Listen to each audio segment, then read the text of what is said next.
Hi, I'm an alcoholic. My name is Monica. I've been in AA and as an AA member practicing the steps and traditions and have a sponsor, go for meetings. Have been doing that for almost 8 years now. Clean and sober and happy to be alive. Grateful to God. Grateful to AA, grateful to my fellow members and people who have supported me throughout. Very briefly, my own adventure with alcohol or misadventure with alcohol.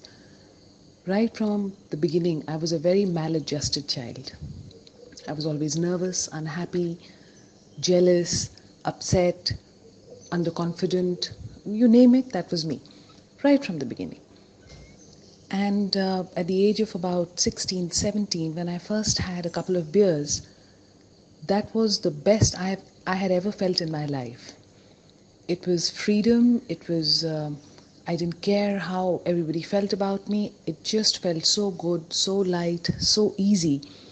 The world's weight had been removed from my shoulders. Or so I felt, so it felt. And right then, alcohol had scored its brownie points with me. The first time I ever drank was when I was on a date and I drank the man under the table.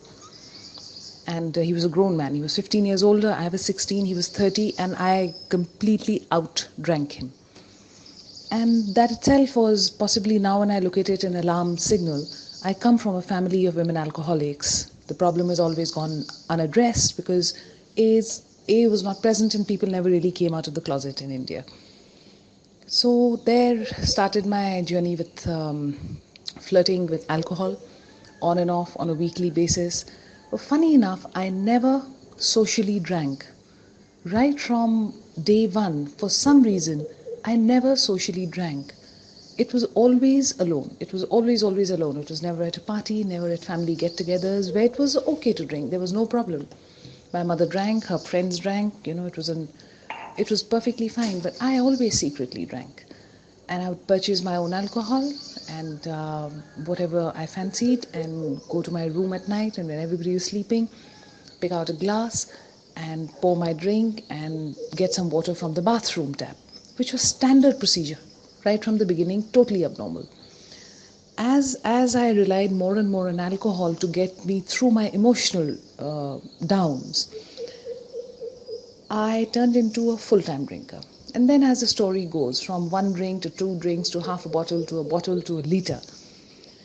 And funny enough, I didn't drink every day. Right from the beginning, I was not an everyday drinker, but I was a binge drinker. Once in 3 months, I would just let go and for about a week be completely out of it, out of my senses, knocked out. And in such a very weird manner, I could also maintain my jobs because I needed money. I needed money for myself, I needed money to drink, and money for my smokes, etc. And I managed to hang on to my job. My parents by then had realized, many years passed, about 7, 8, 9 years passed, and my parents by then were fed up of me and I was fed up of myself. Didn't know what was going on. Problems were aggravating, emotional situations were getting worse.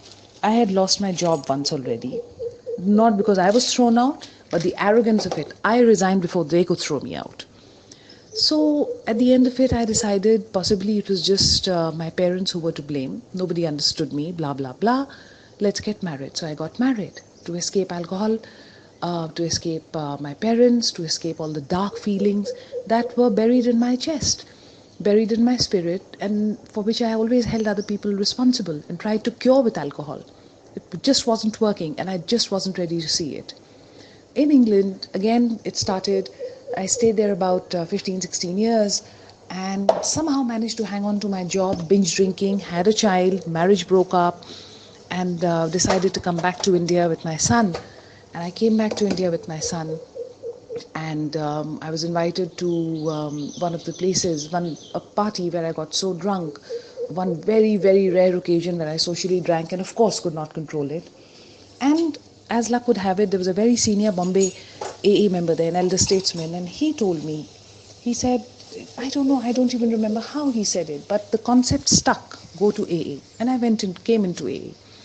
But when I did come into AA, it was again another rocky ride because I came back to India.